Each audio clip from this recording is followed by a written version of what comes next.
Programang ito ay rated SPG. Striktong patnubay at gabay ng magulang ang kailangan. Maaaring may masiselang tema, lengguwahe, karahasan, sexual, horror o droga na hindi angkop sa mga bata.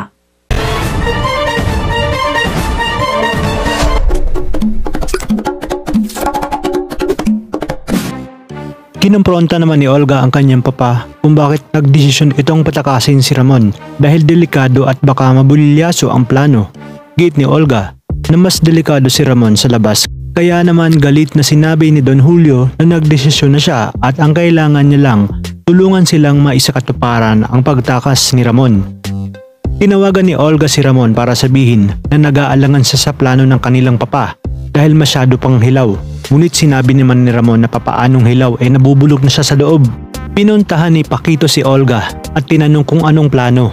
Kaya pinaghanda ito ni Olga para sa planong pagtakas kay Ramon. Ngunit tinanong naman ni Paquito kung papatayin ba nila si Ramon dahil sa oras na makalabas ito ay mas lalong liliit ang mundo nito.